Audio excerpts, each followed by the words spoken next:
અમુક વ્યક્તિઓ એવા હોય નહીં કે જે યથા નામ તથા ગુણ હોય, નામ પ્રમાણેના ગુણોવાળા. એમાં આજે એક એવા વ્યક્તિની વાત કરવા આવી છું કે જેમને અમુક શબ્દોમાં એમના જીવનની યશગાથા વર્ણવી એટલે મને એમ થાય છે કે શબ્દો ન્યાય નહીં આપી શકે. એમના શબ્દનો અર્થ થાય છે રાજા, અને ખરેખર જીવનના દરેક પડાવમાં રાજાની જેમ જીવ્યા છે.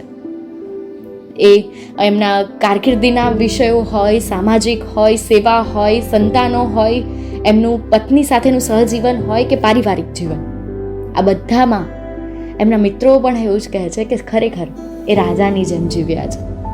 અને એમનું નામ છે શ્રી નરેશભાઈ રવજીભાઈ પટેલ. આમ જોઈએ ને તો નરેશભાઈની કોઈ પણ વાત કરવી હોય ને તો શિવ વગર શક્ય નથી. એ શિવના પરમ ઉપાસક છે.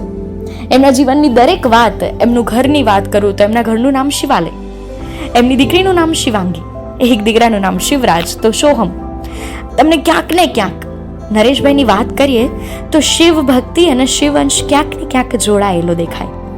અને આ શિવઅંશે જ, આ શિવ ભક્તિએ જ એમને શક્તિ આપી, અને શક્તિએ એમને સફળતાની દરેક રેખાને પસાર કરાવી. એક એવું વ્યક્તિત્વ કે જે સાદગી સાથે સેવાને વરેલું છે. એક એવું વ્યક્તિત્વ કે જેમણે જીવનમાં ખૂબ સંઘર્ષ કર્યો. પિતાએ આપેલી વારસાગત જે સંઘર્ષ હતો, વારસાગત જે એમનું ધ્યેય હતો, એને પૂરું પાડવામાં પોતાની જાત નીચોવી નાખી. અને એવું વ્યક્તિત્વ એટલે શ્રી નરેશભાઈ રવજીભાઈ પટેલ.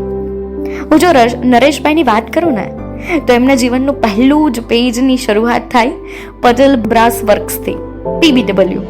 આમ જોઈએ તો ખોડલધામથી નરેશભાઈને વધારે લોકો ઓળખતા થયા, એમમાં ના નથી, પણ નરેશભાઈ નામની બ્રાન્ડ PBW ના કારણે જ એસ્ટાબ્લિશ થઈ. પટેલ બ્રાસ વર્ક્સ યાને PBW ની શરૂઆત 1947માં રાજકોટના કેનાલ રોડ પર થયેલી, એક નાનકડા કારખાના રૂપમાં. અને 2004થી એઓ ત્યાંના મેનેજિંગ ડાયરેક્ટર બન્યા. અને ત્યારથી એમણે એક સફળતાની નવી શરૂઆત કરી, જેમની જીવનનું ધ્યેય સરળતા છે. એમના બા બાપુજી જ્યાં પણ હશે ને ત્યાં આજે એમને જોઈને ખૂબ ગર્વ થતા હશે. એમના સંતાનો માટે તે આદર્શ છે. જીવનમાં લોખંડી પુરુષ એમને આદર્શ માને છે. સરદાર વલ્લભભાઈ પટેલને તેઓ આદર્શ માને, અને ખરેખર એમનું જ એ જીવનને, એમના આદર્શોને પોતાના જીવનમાં જેમણે વણેલા છે. એવું વ્યક્તિત્વ કે જે સાદગી સાથે સમાજ સેવાને વણાયેલું છે.